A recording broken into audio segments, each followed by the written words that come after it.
Hey guys, welcome to my channel. This is a.r.walker, yours truly.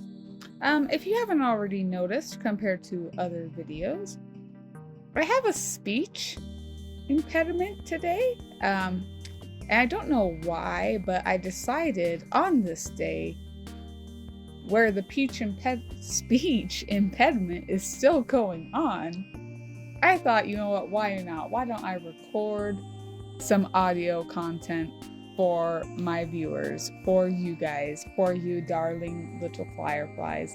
And because of why this speech impediment is as it is, I decided to do another kind of like epileptic or having epilepsy type video. So anyways, without further ado, let's get to it. So now that you guys are aware that we're here and we're Sphere and one of us has a speech impediment, I will begin with why I have this speech impediment, which leads back to the fact that I am epileptic. So if you guys haven't watched my Artist with Epilepsy video, you may not know that I am in fact epileptic. I started having grand mal seizures when I was 16, which really sucked because I had just got my license and then it was immediately taken away from me. But that's fine because now it's all figured out. Well, I mean, it's kind of figured out. Obviously, if it was completely figured out and everything was all hunky-dory, I wouldn't have the speech impediment because I wouldn't have had a grand mal yesterday. I have come to find that the epilepsy that I have, I will never get rid of. In the beginning, the doctors were telling me that, yeah, there's a lot of people who end up feeling better, or not feeling better, but they start to not rely on their medication a little bit at a time, and then eventually they're able to completely drop their medication. And that's what the doctors told me when I originally found out I was in fact an epileptic. However, as time went on, I started realizing that not only was I at an extremely high dosage of the medication that I take, but it didn't, like, all the people I'd talked to could miss a couple doses and they'd be fine. If I missed 2 doses, I had a grand mal. Like, these people that I was talking to, if they missed their night dose the day before and then they missed their morning and then they missed another night dose, but then they took it the following morning, they'd be Gucci. But I started to find out that if I missed a night one and I missed a morning one, I had one later on that evening, and it didn't matter if I realized I missed that morning dose and tried to take it as early as possible. It was a no-go. I still ended up having grand mal. So I was talking to my doctor about it, and he actually finally told me, because this is actually a different doctor than the ones that had originally told me, oh yeah, you know, you can get over it, we can start to wean you off of medication and you won't have to take it no more. Well, this doctor finally told me, no, with the way you've been going with your seizure meds, you're not gonna probably ever get off of medication. This is a for life type thing. And that's cool. I mean, I don't really mind. It's definitely not as bad as I would say a lot of other meds can be, because I have heard some of my friends taking other drugs that are just awfully horrendous on like your body, and like it's just, so I do consider myself grateful. Like I am very grateful that the only thing I have is epilepsy and that it's not worse, that it's not as bad as it could be. However, I do, especially with my new job, and I can get to that in a moment. I'll get to that in a moment. With my new job, I do tend to forget my medication a lot. This primarily has to do with the way my schedule works. So my new job is I work at a hospital during this pandemic. It's great.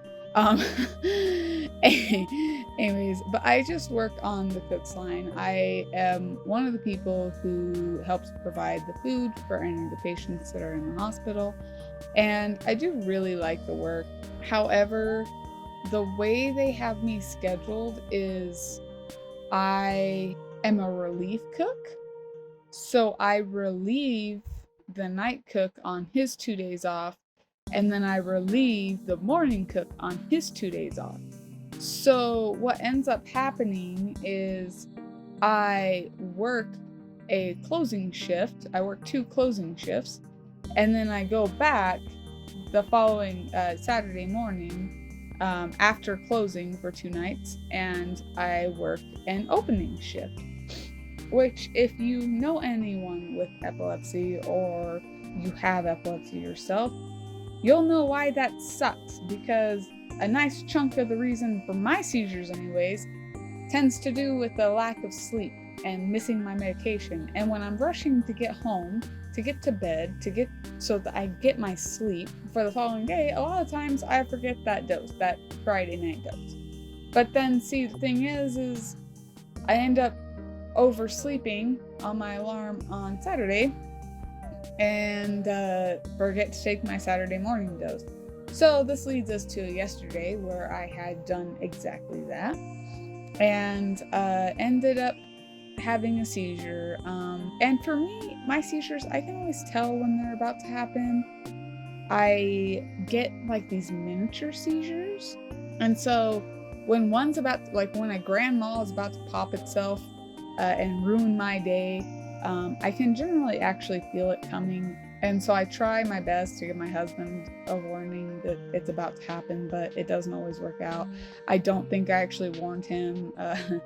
Maybe I'll do a video on what it's like to have a seizure, because, well, I mean, I guess I could say it right now. You don't really know what's going on. Like, for all you know, you just took a quick nap. Like, for some reason, you're on the ground, your muscles hurt, your tongue hurts, but like you, as far as you're concerned, you just took a small nap, and so you don't remember much.